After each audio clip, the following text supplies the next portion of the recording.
Hermanos, por las circunstancias por todos conocidas, en este último tiempo, ya no sé cuánto va, año y medio quizás,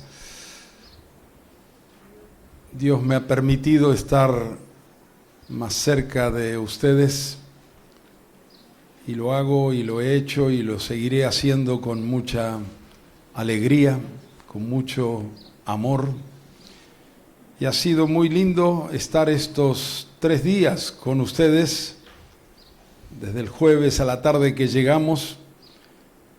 Nos hubiera gustado quedarnos hasta mañana a la mañana, pero como mañana tengo que predicar en Palomar, es mejor que nos regresemos esta tarde, así mañana estamos ya allí en Buenos Aires.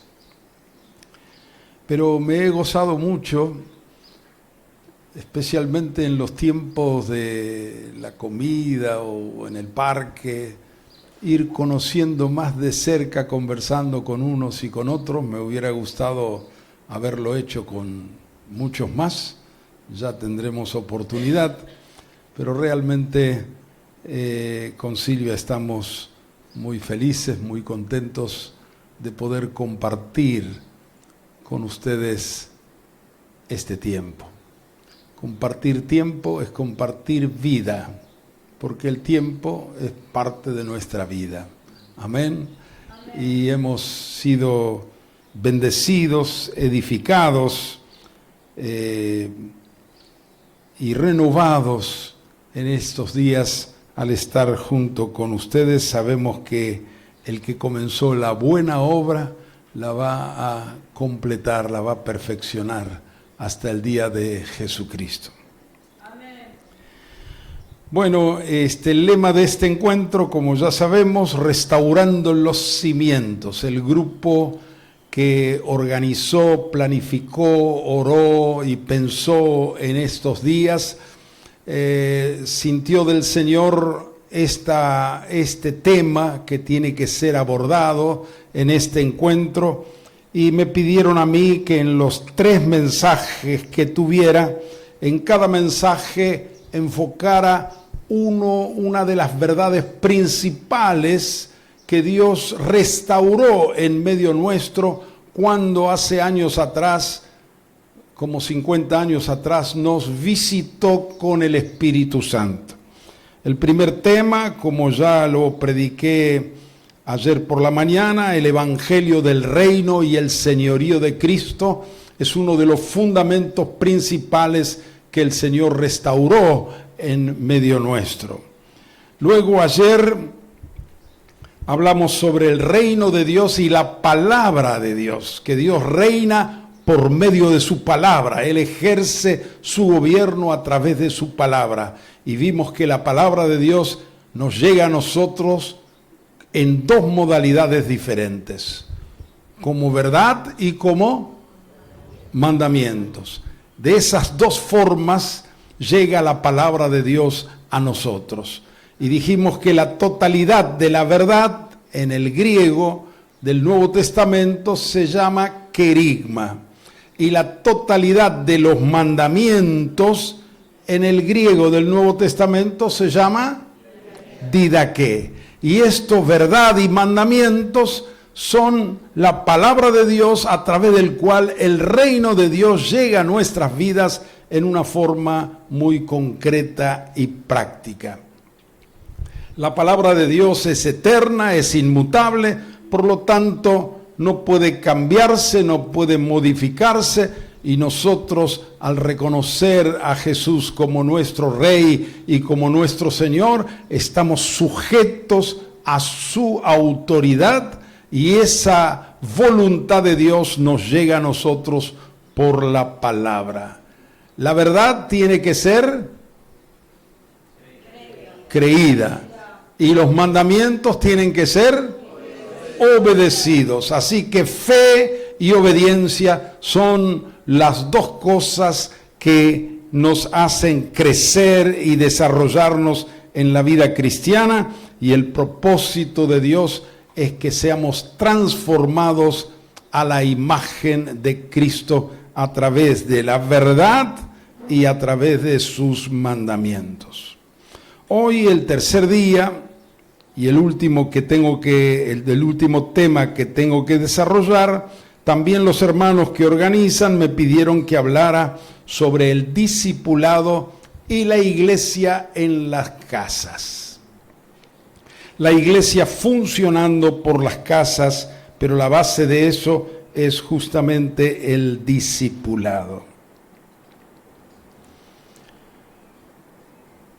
Antes de aquellos años de la renovación, la iglesia evangélica, al hablar de la gran comisión, cuando Jesús resucitado envió a sus discípulos a la misión en todas las naciones, la iglesia evangélica mayormente enfocábamos la versión de Marcos.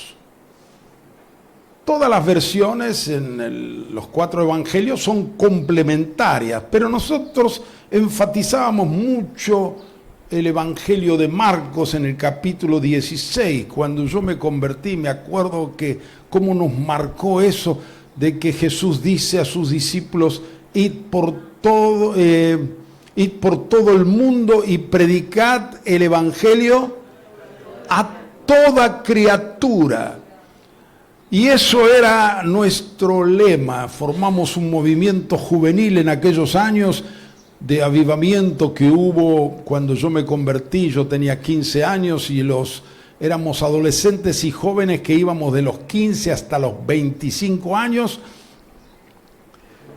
Un grupo como de 25, un avivamiento que se produjo en 2 iglesias armenias. Y nuestro lema era justamente Marcos 16:15. No era una ocurrencia nuestra, era lo que se acostumbraba en todo el pueblo evangélico. Marcos 16:15, id por todo el mundo y predicad el evangelio a toda criatura. Así que nosotros íbamos a todas las plazas de Buenos Aires, a todos los hospitales, a las cárceles, predicábamos en el subte, en el tranvía, en ese tiempo había tranvía, en los colectivos, en el ómnibus, en todo lugar, porque había que predicar el evangelio a toda criatura. Y gracias a Dios por esa etapa maravillosa de nuestra vida y ministerio y del pueblo evangélico en general. Pero cuando Dios nos visitó con el Espíritu Santo, nos mostró que una parte complementaria de la Gran Comisión está en Mateo, capítulo 28, y no lo teníamos muy en cuenta, donde Jesús, en la versión de Mateo, reúne a sus discípulos, ese pasaje que todos conocemos, Jesús resucitado, dice así. En el versículo 18, voy a leer los últimos 3 versículos del Evangelio de Mateo. Y Jesús se acercó y les habló diciendo: toda potestad me es dada en el cielo y en la tierra. Por tanto, id y haced discípulos a todas las naciones, bautizándolos en el nombre del Padre y del Hijo y del Espíritu Santo, y enseñándoles que guarden todas las cosas que os he mandado, y aquí yo estoy con vosotros todos los días hasta el fin del mundo. Claro, el hombre que Dios usó entre nosotros, a través del cual vino esta comprensión nueva del discipulado, fue Iván Baker. Él en su congregación, en Isidro Casanova, estaban buscando al Señor con esta renovación, con esta obra del Espíritu, y un día de retiro que tuvieron de la mañana hasta la noche, el Señor les llevó a esto. E Iván lo compartió y nos compartió a nosotros los pastores, y de allí juntos seguimos estudiando y viendo qué es lo que estamos faltando en nuestro ministerio. Aquí hay una instrucción específica de Jesús cuando dice, vayan y hagan discípulos. Así que la cuestión no era solo predicar el evangelio a toda criatura, lo cual es fundamental y necesario, pero aquí se completa lo que dice Marcos. No era solo predicar, sino hacer discípulos,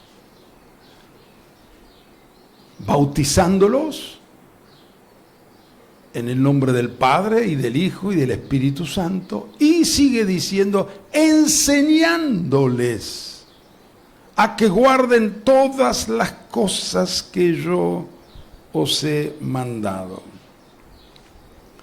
Jesús resucitado estaba totalmente convencido de que Él era la solución, la única solución para todos los problemas de la humanidad, de todas las naciones. Y Él dice a sus discípulos, una vez resucitado, toda autoridad, todo poder me ha sido dada en los cielos y en la tierra, por lo tanto vayan y hagan discípulos a todas las naciones. Discípulos. Todos los problemas que la gente tiene, de cualquier índole, encuentran en Jesús la solución.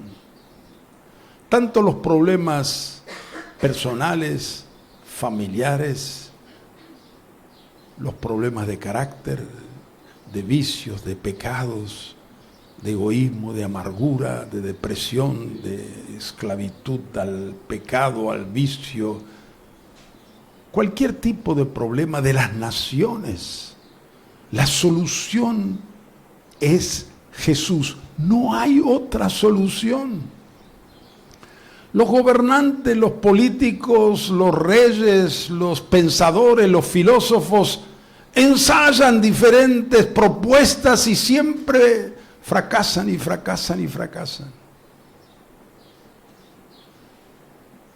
La única solución es Jesús. ¿Vos tenés la misma convicción? Voy a traer un ejemplo. Pensemos en Argentina. Sin entrar en política. Algo totalmente sencillo. ¿Cómo sería este país si desde el presidente de la nación hasta el último habitante, todos viviéramos según la voluntad de Dios? ¿Cómo sería este país? A ver, dígame. El mejor del mundo. ¿Cómo sería este país si todos viviéramos según la voluntad de Dios?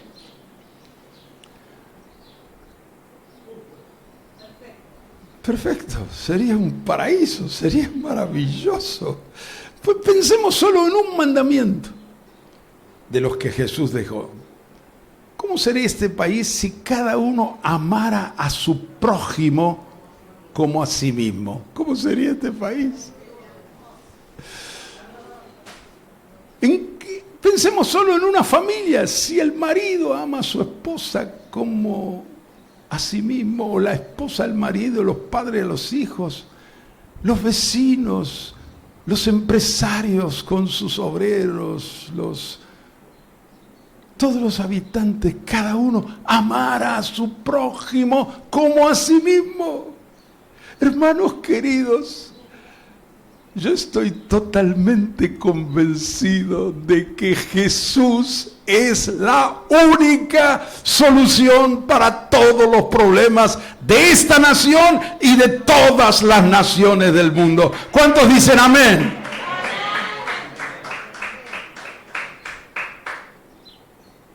Esto es lo que Jesús propuso. Y con esta convicción, sus discípulos, que era la mayoría norteños de la provincia despreciada del norte de Galilea, no tenían muchas letras, mucho estudio, ellos creyeron esta palabra de Jesús y se lanzaron, una vez que recibieron el poder del Espíritu Santo, a hacer lo que Jesús les dijo. ¿Qué tenían que hacer? Discípulos. ¿A quiénes? A todas las naciones. Y comenzaron en Jerusalén y siguieron en otras ciudades. Discípulos, discípulos, discípulos, porque eso es lo que Jesús les encomendó. No fue fácil. Algunos de ellos murieron apedreados, otros fueron aserrados, otros fueron quemados, otros fueron a la cárcel.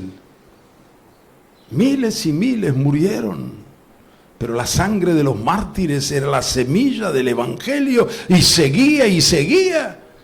Y después de 250 años aproximadamente, el Imperio Romano,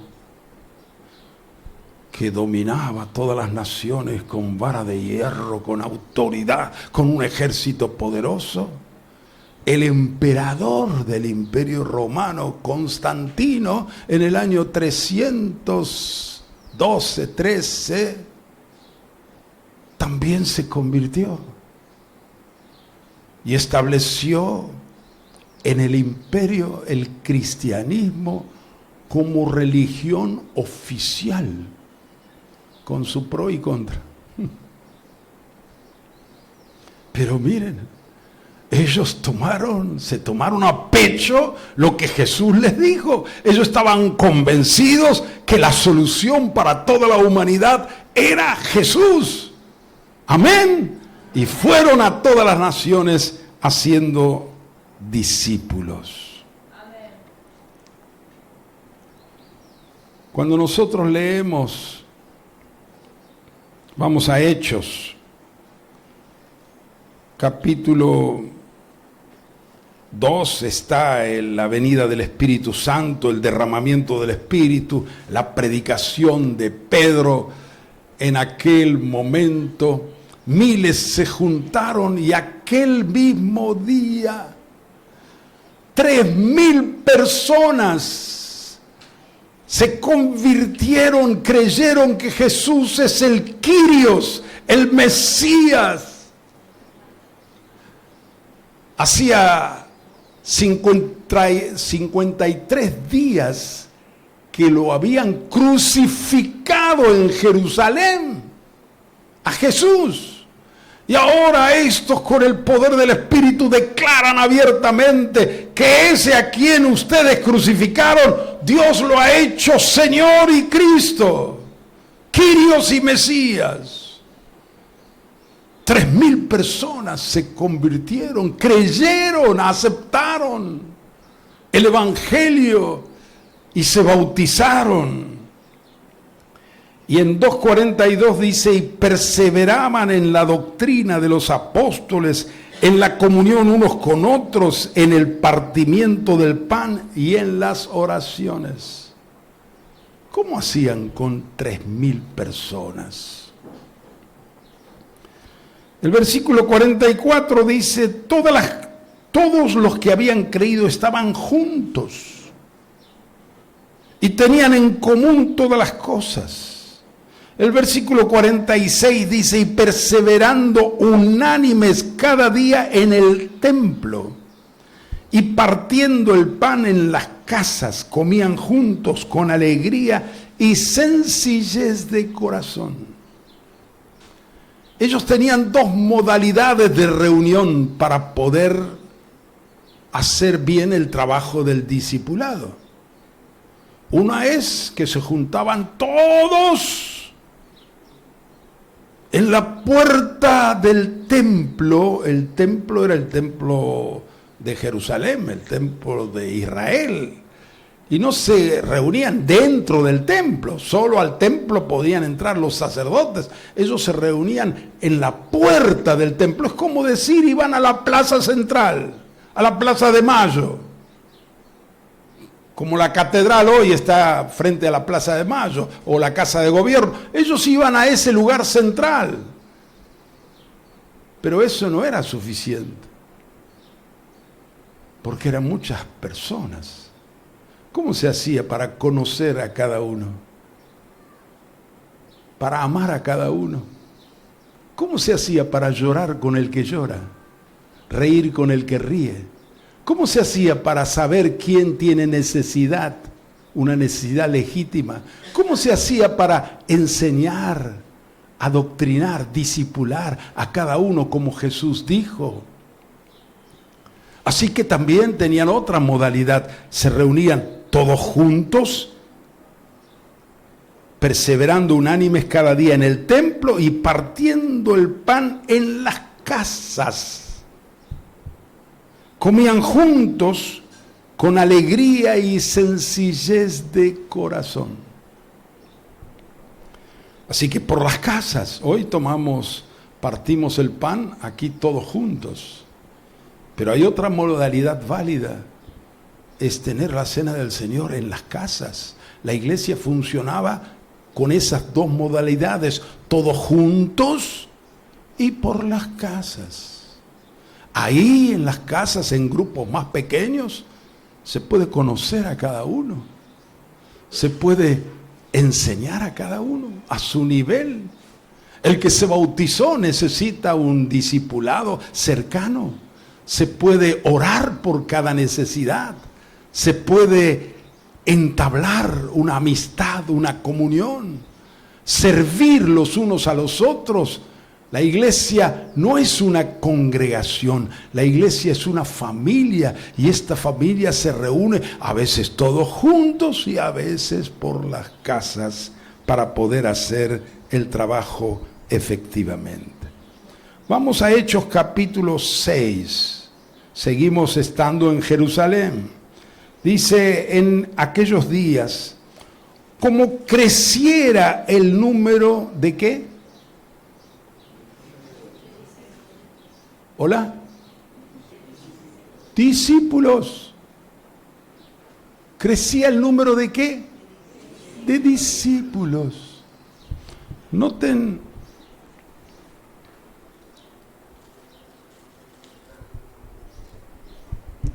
Esta es la palabra clave hoy.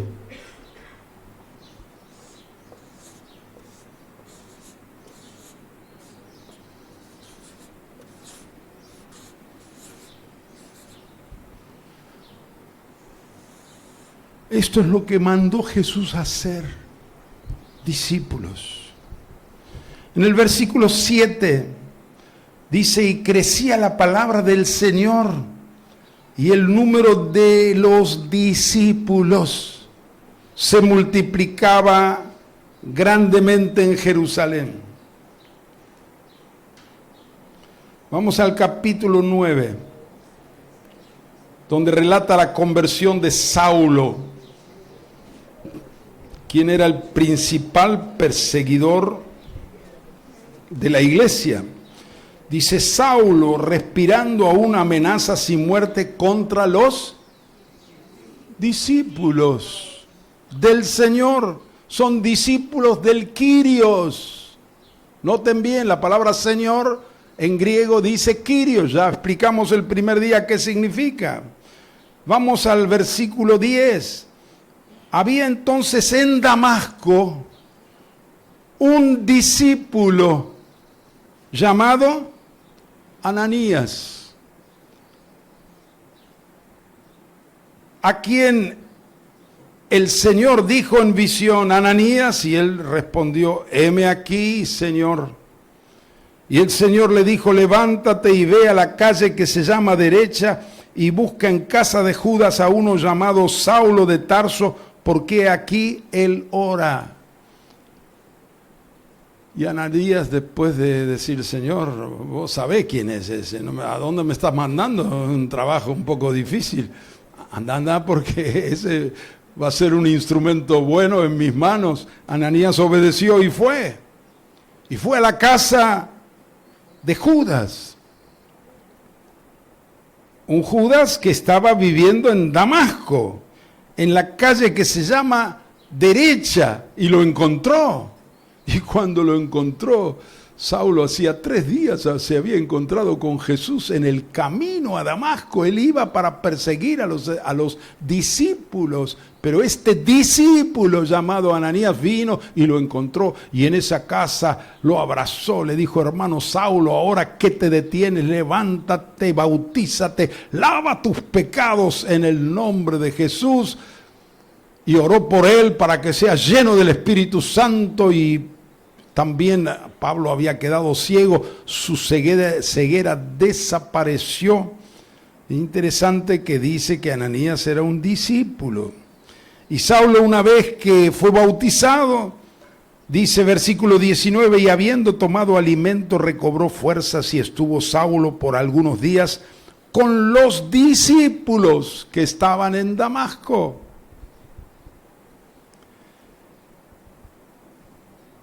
Versículo 25 dice: entonces los discípulos, tomándole de noche, le bajaron por el muro, descolgándole en un canasto.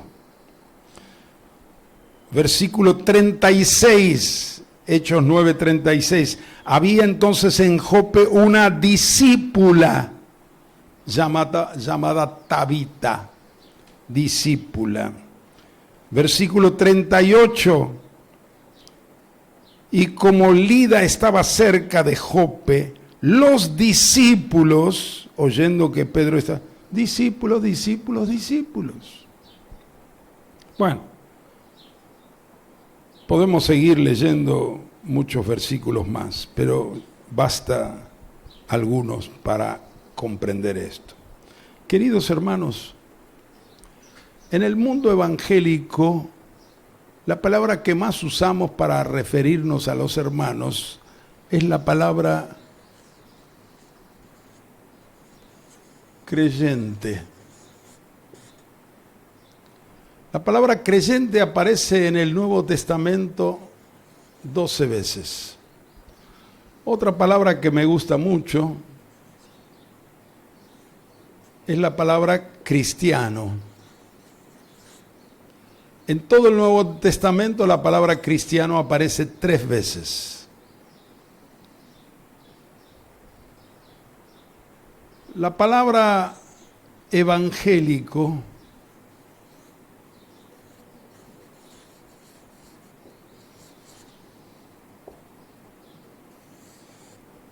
¿cuántas veces?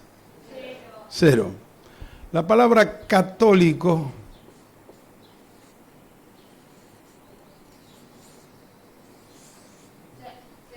0. La palabra discípulo 0.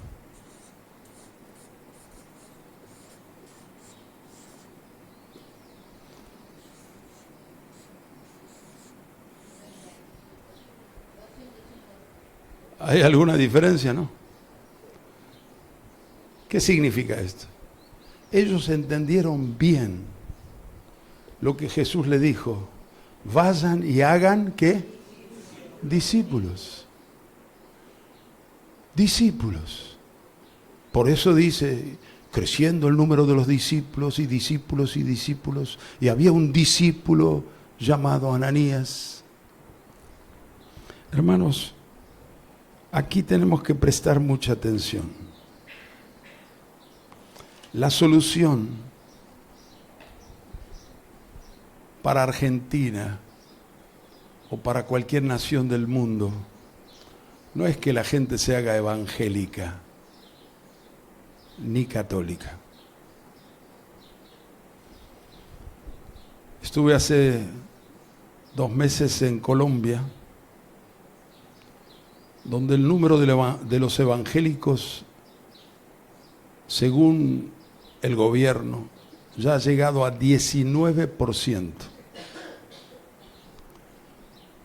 En Brasil, el número de los evangélicos es más alto todavía. 23%, según datos conservadores. Y hay otros países, como Guatemala, hablan del 40%. La pregunta es, ¿son evangélicos,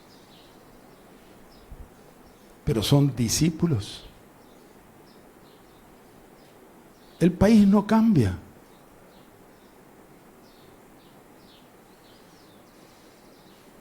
La solución no es que la gente se haga evangélica, sino que se conviertan en discípulos de Jesucristo. Amén. Porque si alguien se hace evangélico y es avaro igual que antes, no avanzamos. Si alguien se hace evangélico y es empresario y le paga sueldos miserables a sus empleados, ese no es un discípulo. Si alguien es evangélico y comete adulterio a escondidas, esa no es la solución. Si alguien se hace evangélico y maltrata a su esposa y la insulta y hasta la golpea, esa no es la solución. La solución es lo que Jesús propuso: vayan y hagan discípulos. ¿Cómo? Bautizándolos. ¿Y qué más? Enseñándoles que guarden, no que sepan, que guarden todas las cosas que yo les he mandado. Eso es lo que Jesús enseñó y eso es lo que nos manda a nosotros hacer. Ahora, muy bien, aquí de cajón necesitamos responder una pregunta. Si Jesús nos mandó a ser discípulos, entonces la pregunta es esta: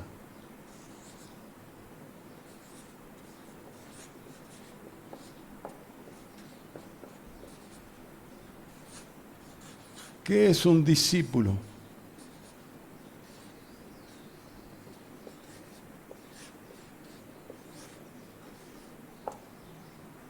¿Qué es un discípulo?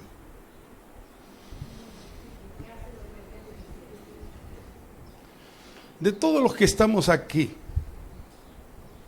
hoy, ¿quién es la persona que tiene más autoridad para explicarnos qué es un discípulo?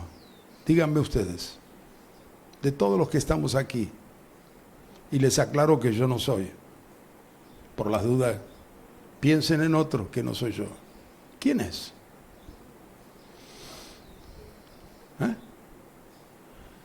No se cansen, no se gasten.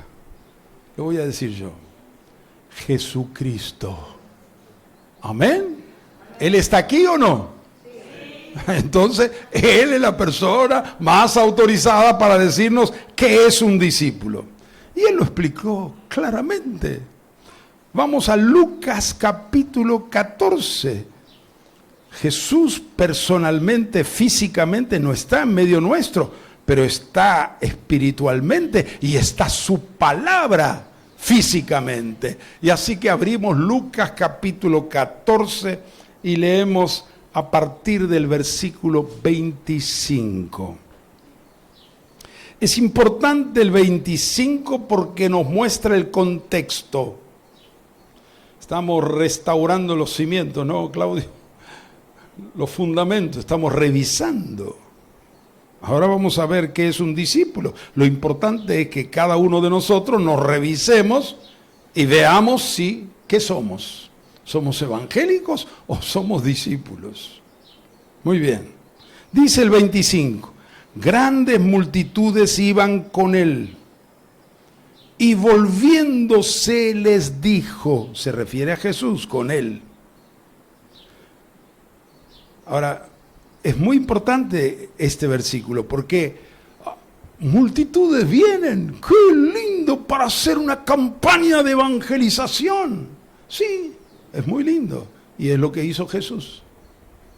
Y miren lo que les dijo a las multitudes.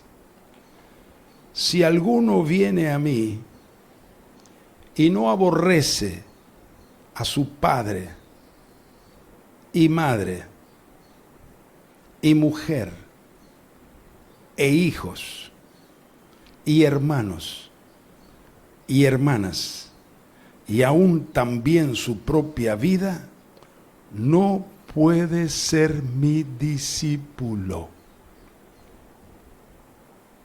Qué fuerte, ¿no? Ahora tengo que hacer una aclaración. La palabra aborrecer en la Biblia tiene dos significados. Uno es sinónimo de odiar y otro es sinónimo de poner en segundo lugar. Dios dice: a Jacob amé y a Esaú aborrecí. Dios no odia a nadie, menos a Esaú, pero en sus planes lo puso en segundo lugar. Está usándose en ese sentido. ¿Cómo sabemos en qué sentido lo usa aquí Jesús? Muy fácil.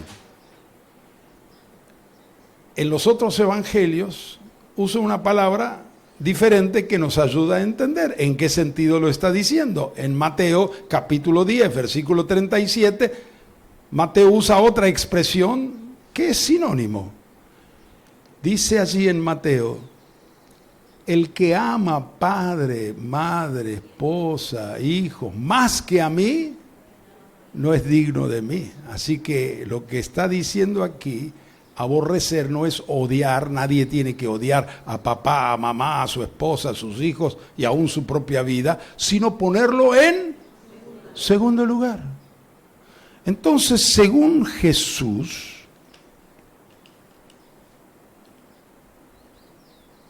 discípulo, primera condición, hay 3 explicaciones de Jesús que es un discípulo. Es aquel que Jesús, en cuya vida Jesús es el número 1. Amén. Revisemos el fundamento. ¿Quién es el número 1 de tu vida? ¿Sos vos o es Jesús?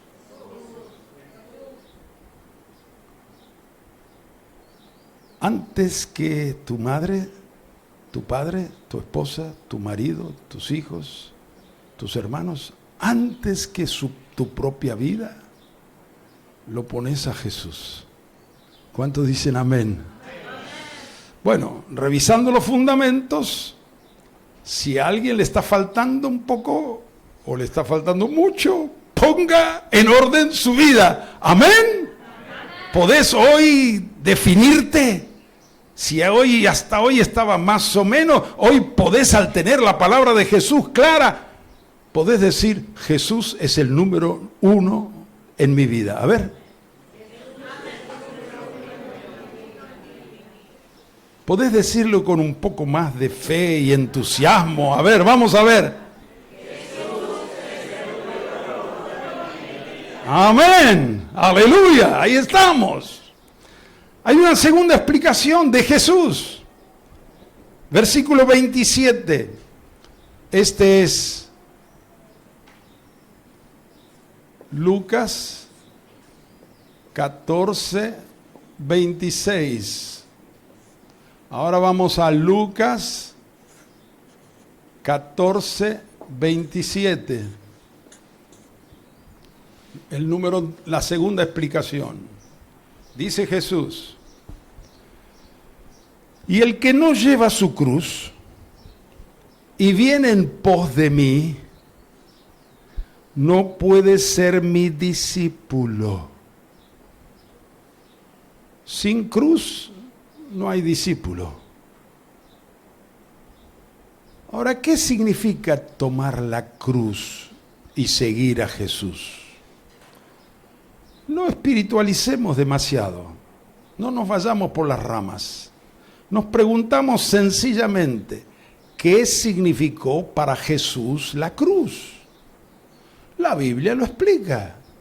Él fue obediente hasta la muerte y muerte de cruz.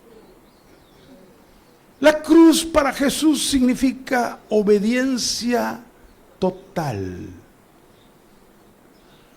En el Getsemaní dijo, Padre, si es posible que pase de mí este cáliz, pero no sea hecha mi voluntad, sino la tuya. Y el Padre le dijo, Hijo, para salvar a la humanidad, no hay otra forma. Y el Hijo dijo, amén, estoy dispuesto. Voluntariamente puso su vida. Así que para Jesús, la cruz, tomar la cruz significa no se haga mi voluntad, sino la tuya. Entonces, la segunda condición es esta: obediencia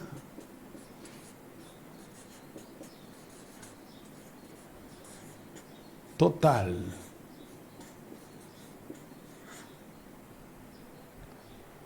Soy discípulo, lo que Él me manda. Ayer vimos los mandamientos. Creo en la verdad y obedezco los mandamientos. No en mis fuerzas, sino en el poder del Espíritu Santo. Ese es un discípulo. Hermanos queridos, no hay transformación de naciones si no hay discipulado. No hay cambio de vidas. No llegaremos nunca a ser a la imagen de Cristo si no hay obediencia total. Pero hay una tercera explicación de Jesús. Y está en Lucas 14:33. Está diciendo la multitud: así pues, cualquiera de vosotros que no renuncia a ¿cuánto? A todo lo que posee, no puede ser mi discípulo. Amén. ¿Qué posees? ¿Qué tenés? Gracias, Berta, sos una hermana.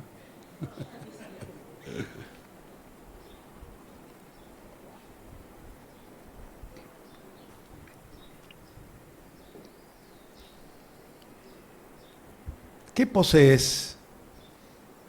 No, yo soy pobre, no tengo nada. Algo tenés. Tenés un cuerpo. ¿De quién es ese cuerpo? De Él. Él te lo dio. Todos los días comés. Todo lo que comés, lo que comiste hoy, ayer y toda la vida, lo creó Dios. La humanidad, la tecnología, el avance de la ciencia hasta el día de hoy no pudo crear comida y no va a poder nunca. Todo lo que comemos lo produce Dios. Aun cuando naciste, mira qué casualidad, justo el día que naciste, al otro día a tu mamá le vino leche en los pezones. ¿Quién puso esa leche? Dios. Ayer sí vimos, de Jehová es la tierra y su plenitud. ¿Por qué dice Jesús el que no renuncia a todo lo que posee? Porque nosotros vivimos engañados por el enemigo, nos sentimos dueños de las cosas que tenemos. Es mi casa, mi heladera, mi cocina, mis muebles, mi cama, mi colchón, mi ropa, mi auto, mi bicicleta, mi camioneta, mi empresa, mi tiempo, mi profesión, mi vocación. No. El que no renuncia a todo lo que posee. Jesús es el dueño, el legítimo de todo lo que tengo.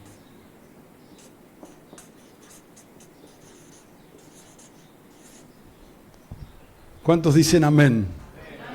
A ver, decilo conmigo, con fe y entusiasmo. Número 3. Jesús es dueño de todo lo que tengo. Amén. Y si eres el dueño de todo, vos sos el dueño de ¿qué? Nada. ¿Para qué habré venido a este retiro? Yo creía que tenía una casita, un autito. Resulta que tengo que... Sí, el reconocimiento que todo es de Él. Amén. Así que cuando hoy volvés a tu casa, antes de abrir la puerta, ¿cómo? Aleluya. Así le dije yo. Una vez entré en Walmart, que está ahí en ¿cómo es? Avenida Constituyente, en Capital, en Constituyente, un Walmart mayorista. Entonces la gente entraba por una puerta y yo entré también. Y una mujer se paró y me dice: señora, ¿a dónde va?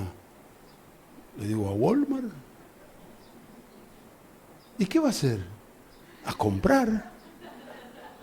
¿Pero usted es socio?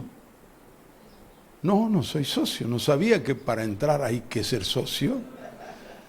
Y entonces me dice: bueno, pero venga que yo le puedo hacer socio.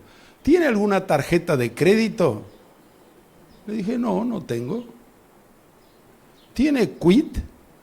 No, no tengo. ¿Tiene quill? No, no tengo. Pero ¿tiene no sé qué cuántas cosas más? Me preguntó. Le digo: no, no tengo. Ahora tengo tarjeta de crédito. Ya me mundan. Bueno. En ese tiempo no tenía. Y entonces me dice: pero señor, usted no tiene nada. Usted no es nadie. Así me dijo. Una mujer bien vestida, bien peinada, bien pintada. Usted no es nadie. Me tocó el nervio espiritual. Y salté y levanté mis manos y dije en voz alta: pero tengo a Cristo. Como dijo recién la hermana, teniendo a Cristo lo tengo todo. Y me dijo la mujer: venga, venga, dice, hermano. Yo soy católica carismática. ¡Qué linda su respuesta! Me encantó. Pase, pase, le voy a dar una autorización como visitante. Bueno, así como dijo la hermana, tengo a Cristo. Es verdad. Jesús es el dueño de todo lo que tengo. Pero al tener a Cristo, ser su discípulo, lo tengo todo. Bendito sea el Señor. Amén. Entonces ahora yo quiero hacerles una pregunta.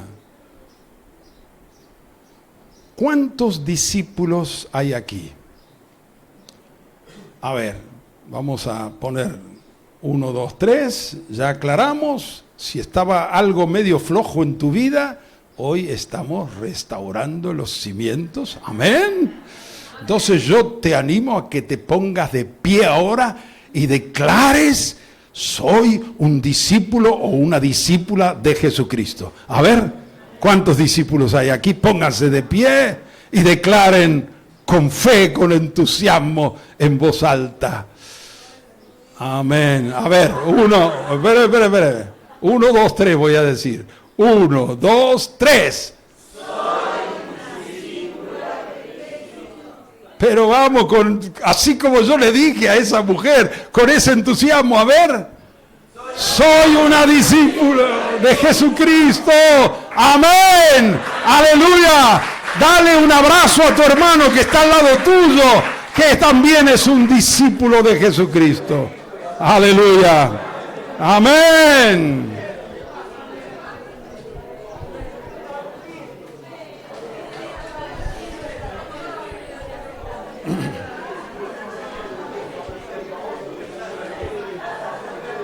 Aleluya. Amén.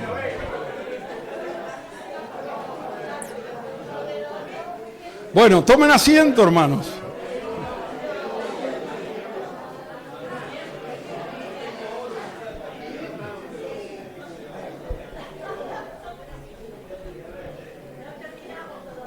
Todavía no terminamos, tomen asiento, que estamos...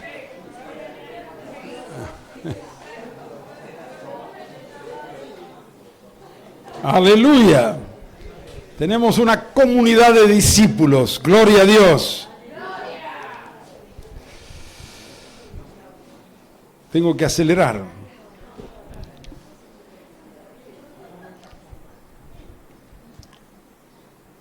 Tenemos que todo esto bajarlo a la tierra, a lo práctico. En un sentido práctico, esto es todo lo que Jesús dijo, que es un discípulo. Pero en un sentido práctico, ¿qué es un discípulo?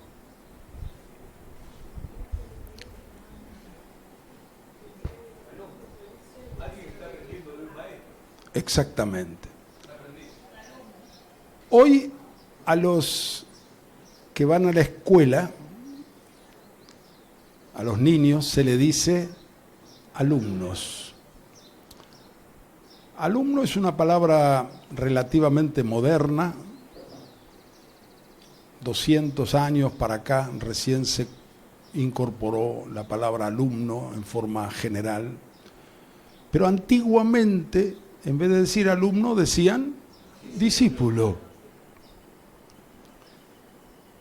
Un alumno es uno que va a la escuela, ¿para qué? Para aprender. Aprender a leer las letras, los números, a escribir, a sumar, a restar, a multiplicar. Y así empieza aprendiendo, tiene que aprender todo. Así que un discípulo en sentido práctico es uno que aprende, un alumno de Jesús. ¿Qué debe aprender un discípulo? Debe aprender a vivir según la voluntad de Dios. No es para aprender la Biblia, simplemente adquirir conocimiento bíblico. Podemos saber la Biblia de memoria, pero seguir viviendo fuera de la voluntad de Dios. Lo importante es vivir la Biblia. Amén. Entonces un discípulo es un alumno, uno que aprende a vivir según la voluntad de Dios. ¿Qué es aprender a vivir? Vivir es todo lo que hacemos las 24 horas del día. Todos los días, todo lo que hacemos es vivir. Vivir no es simplemente existir, sino todas las acciones, actividades, todo pensamiento, sentimiento, es sentir, es pensar, es hablar, es decidir, es trabajar, es limpiar, es comprar, es vender, casarse, no casarse. Todo eso que hacemos en la vida es vivir. Y todo eso lo tenemos que hacer según la voluntad de Dios. Entonces nos convertimos en discípulos para aprender a vivir bien. Vivir bien es vivir de acuerdo a la voluntad de Dios. Una de las cosas que hacemos todos, la mayor parte del día, es hablar. Tenemos que aprender a hablar. No sabemos hablar. Cuando hablamos discutimos, gritamos, levantamos la voz, herimos, ofendemos, a veces insultamos, lastimamos a los demás. Hablamos con arrogancia, fanfarronería, soberbia, criticamos a los demás, nos quejamos, decimos malas palabras. Tenemos que aprender a hablar según la voluntad de Dios. Hablar con amor, hablar con humildad, hablar con respeto. Para aprender a hablar hay que aprender a escuchar, no interrumpir cuando el otro habla. Sí, podríamos pasar toda la mañana, bueno, ya la mañana se fue, pero todo el día diciendo lo que es hablar. Aprender a hablar según la voluntad de Dios. Que los dichos de mi boca y la meditación de mi corazón sean gratos delante de ti. De allí que en las lecciones Puerta, Camino y Meta hay todo un capítulo que se llama el vocabulario, que tenemos la vieja manera de vivir y la nueva manera de vivir. Tenemos que despojarnos de todo lo viejo y hablar una nueva manera de vivir, una nueva manera de hablar. Aprender a vivir es aprender a tratar bien a todos. Al bueno, al malo, al que me trata bien, al que me trata mal. Respetar al anciano, al mediano, al joven, al niño. Respetar a todos. Servir a todos. Amar a todos. El trato con las personas. Tenemos que aprender. Si somos discípulos, tenemos que aprender. Y eso es el discipulado, enseñar a vivir según la voluntad de Dios. Tenemos que aprender a vivir según la voluntad de Dios en casa. El marido amando a su esposa como Cristo amó a la iglesia. La esposa respetando al marido, honrándolo como su cabeza. Los padres criando a sus hijos con responsabilidad, con amor, en la disciplina y amonestación del Señor. Los hijos tienen que aprender a obedecer, a honrar, a respetar a sus padres. En el trabajo tenemos que ser puntuales, fieles, cumplidores. Trabajar de corazón, como sirviendo al Señor, esmerándonos, haciendo lo mejor, tratando de progresar, de hacer lo mejor de nuestra parte. En los estudios, ser fieles, esforzados, diligentes.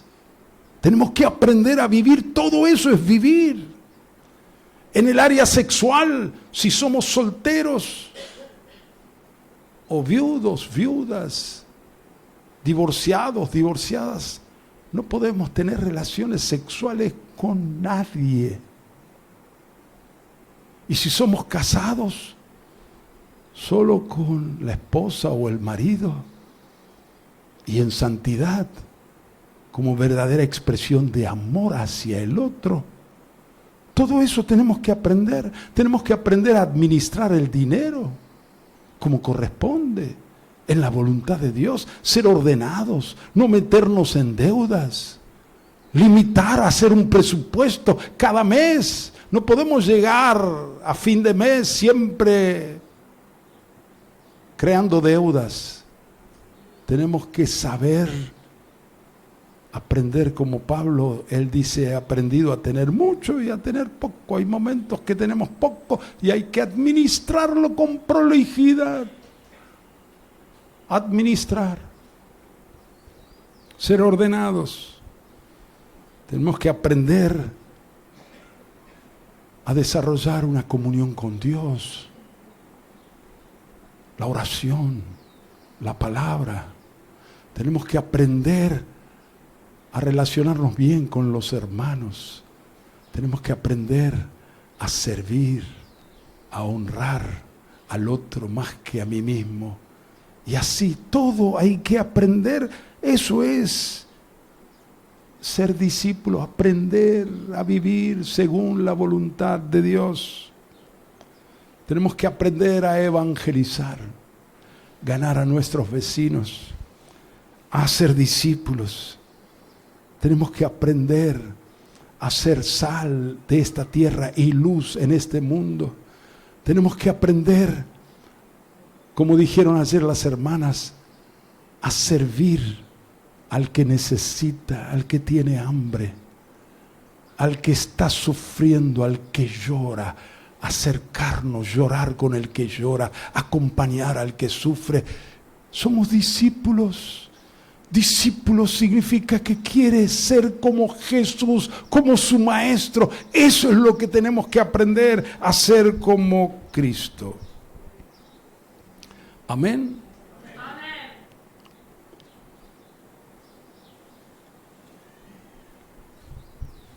Y para aprender necesitamos 3 cosas. Primero, tener un discipulador o una discipuladora. Solos no podemos. Jesús le dijo a sus discípulos, vayan y hagan discípulos. ¿Qué entendieron ellos? Le está diciendo, vayan y hagan con otros lo que yo hice con ustedes.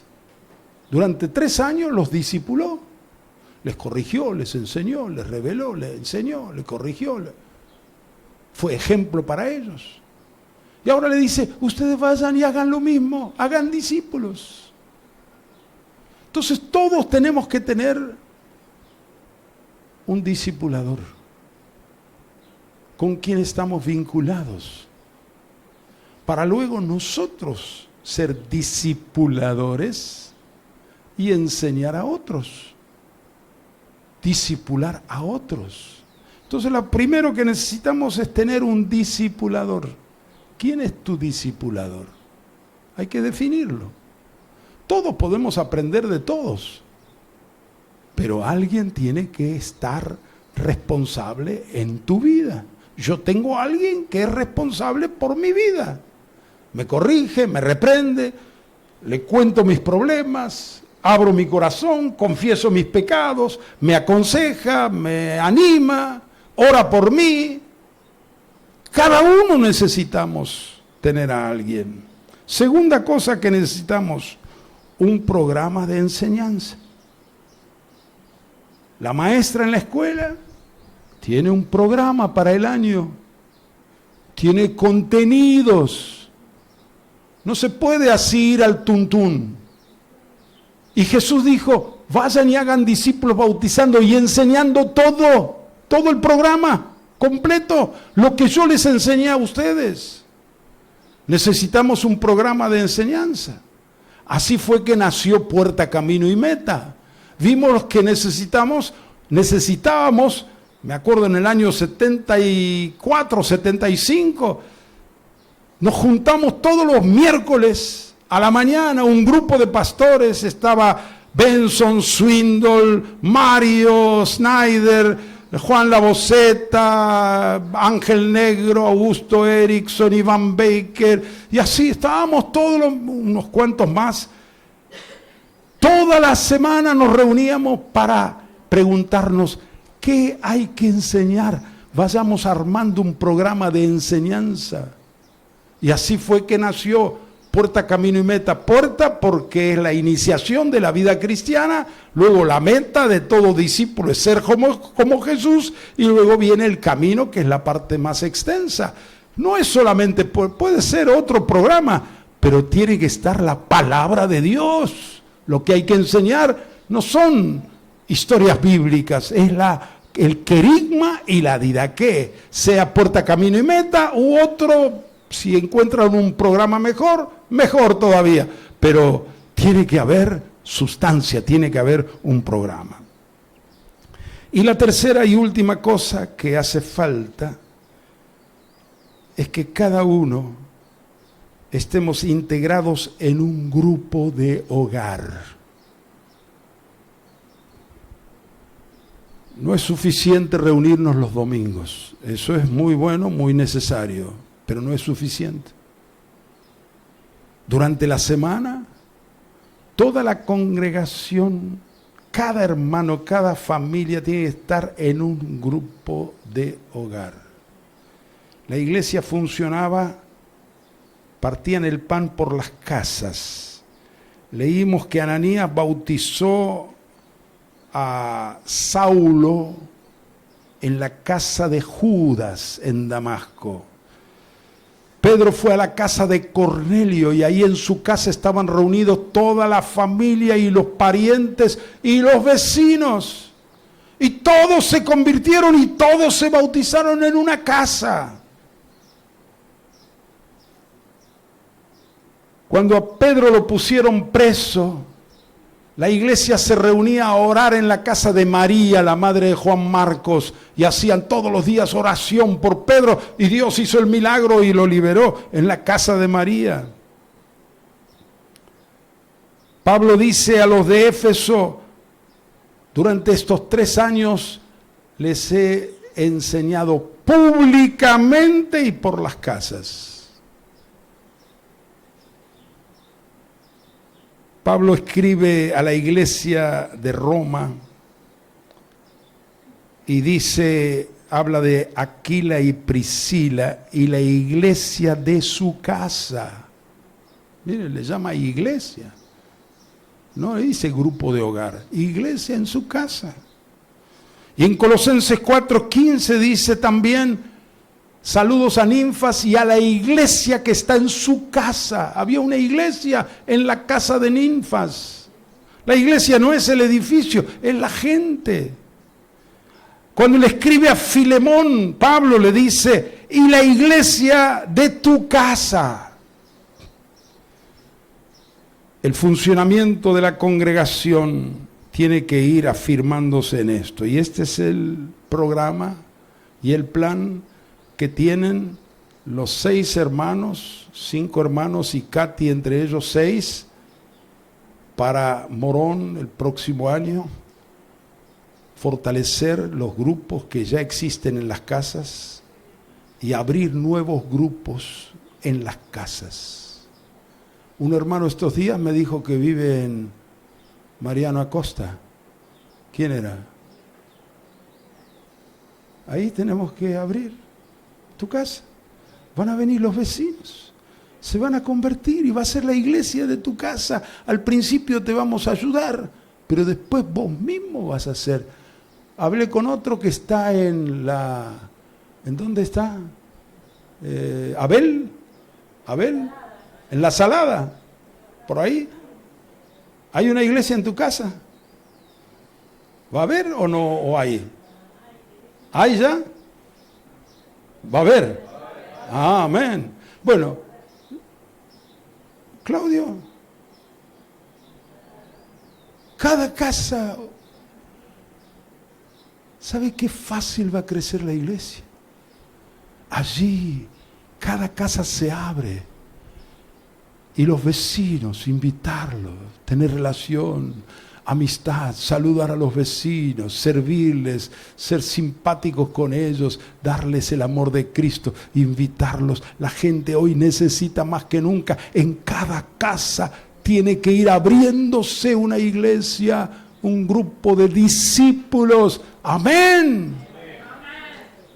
Y la iglesia va a crecer. Y todos, bueno, esto requiere cierta coordinación, cierto funcionamiento, y gracias a Dios que los hermanos por eso me pidieron que hablara sobre el discipulado y la iglesia funcionando por las casas. Así que termino, hermanos, diciendo, todos discípulos, amén. Todos relacionados con un discipulador. Si esto falta, tenemos tiempo para ir concretándolo los próximos días, semanas. Y todos integrados a un grupo de discípulos en una casa. Amén. Amén. Mi casa. Yo y mi casa serviremos a Jehová. ¿Quién dijo eso? ¿Quién lo dijo? Josué. Él dijo, ustedes hagan lo que quieran, pero yo y mi casa serviremos a Jehová. Amén. Claro que la situación de cada uno es diferente, por eso Dios ha puesto hermanos al frente para coordinar todo esto. En oración y en amor lo vamos a llevar adelante. Nos ponemos de pie y oramos al Señor.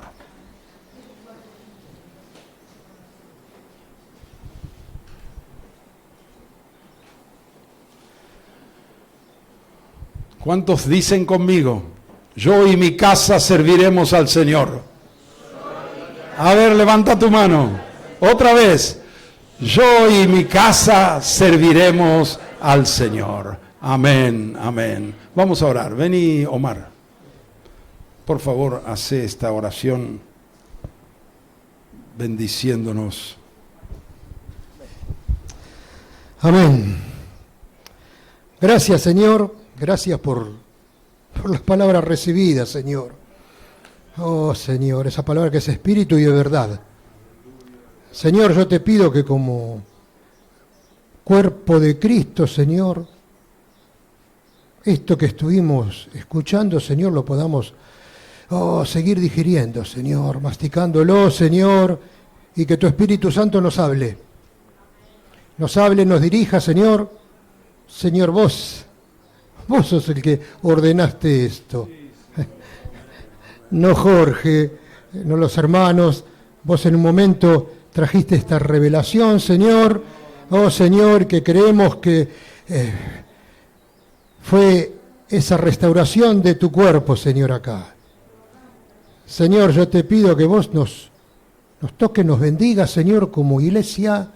Señor, que abra nuestros oídos, nuestros ojos, Señor. Señor, que podamos obedecer esta palabra, Señor, y que vos derrames de tu Espíritu Santo, Señor.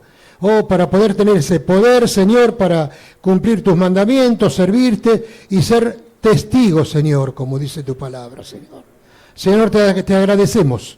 Te agradecemos y te pedimos, Señor, que vos toques a cada hermano, Señor, que bendigas a cada hermano, cada familia, Señor, cada casa, Señor. Oh, que ahí pueda ser una iglesia, papá.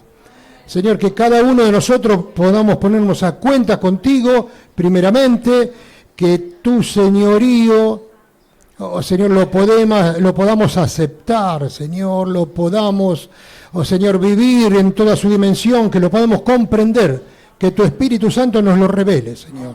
Oh, Señor, gracias.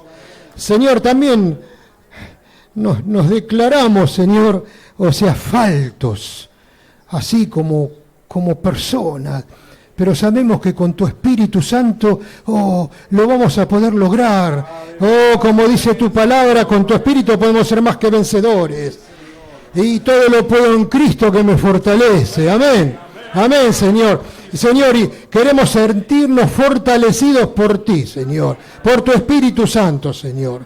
Te agradecemos, Señor. Señor, y que a partir de este retiro, de lo que recibimos y de lo que vivimos también en común unión, Señor, podamos poner esas manos a la obra, Señor. Gracias. Gracias por lo recibido, Señor. Amén.